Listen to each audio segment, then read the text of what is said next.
Et salut tout le monde, on se retrouve pour une nouvelle mission SCP qui va concerner les Xeros. Voilà, donc je rentre tout de suite dans le sujet, on ne perd pas plus de temps que ça. Donc ça va concerner SCP-1373. C'est un SCP de classe Euclide et de niveau de menace jaune, dont les procédures de confinement spéciales sont les suivantes.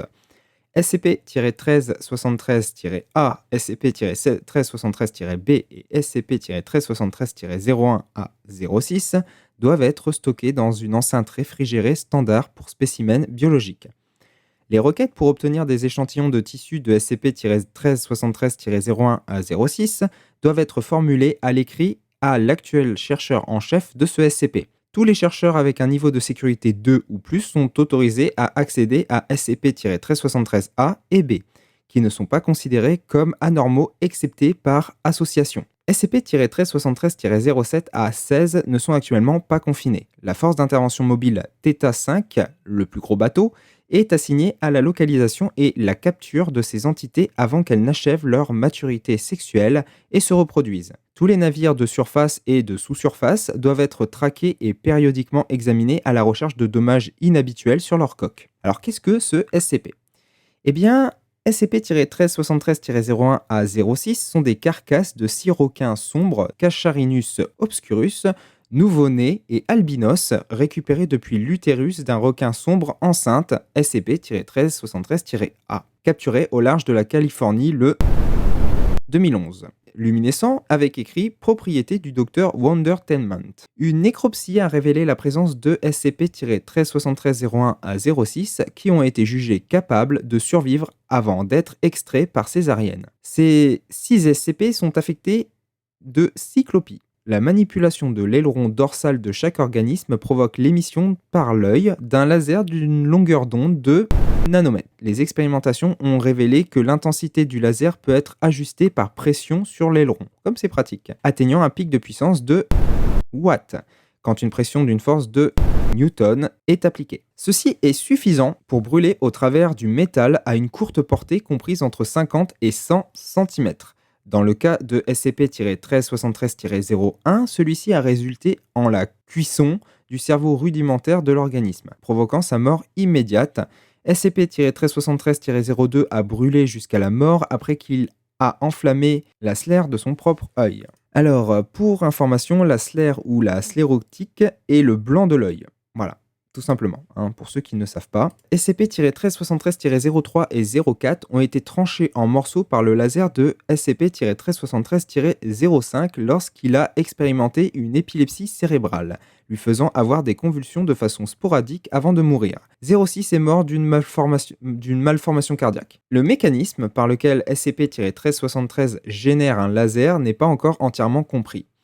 Il est supposé que l'utilisation de comme un milieu amplificateur. L'unique œil de chaque organisme ne leur permettrait pas de voir, mais était à la place rempli avec une grande quantité de cellules laser contenant. Toutefois, il n'a pas encore été déterminé si la cyclopie est de modification intentionnelle ou simplement accidentelle, comme il est typique des organismes souffrant d'holoprosencéphalie. La majorité du cerveau est absente, néanmoins, possiblement prévue comme un remplacement. SCP-1373-07 à 16 sont les progénitures de SCP-1373-B, un requin sombre enceinte capturé le 2011 à approximativement 160 km à l'est du point de capture de SCP-1373-A. Quand SCP-1373-B fut apporté sur le pont du navire de pêche civil, l'équipage notifia des lumières étranges provenant de la zone thoracique du requin. Le déroulement précis des événements qui ont suivi est flou. Toutefois, 3 membres d'équipage ont été tranchés jusqu'à la mort par des lasers et 5 autres ont été aveuglés.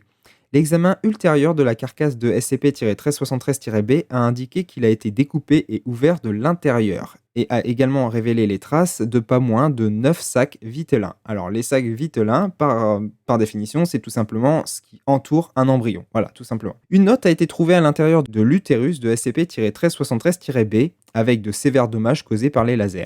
Se référer au document 1373-HG41 pour plus de détails que je vais vous lire tout de suite. Donc on a au début une partie du document brûlé endommagé, et ensuite on a écrit « Heure de fun et de rire, ces petits gars peuvent donner endommagé, même tes repas scolaires ».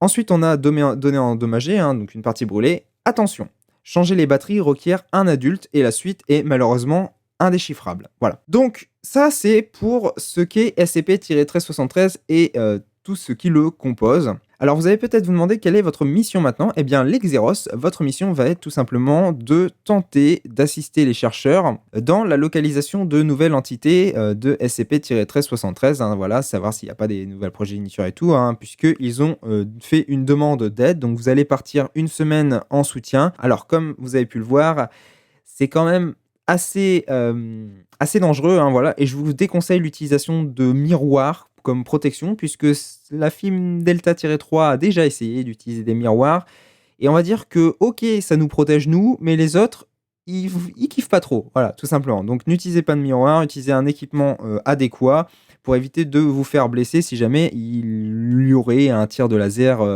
malheureux, hein, par exemple, hein, perdu.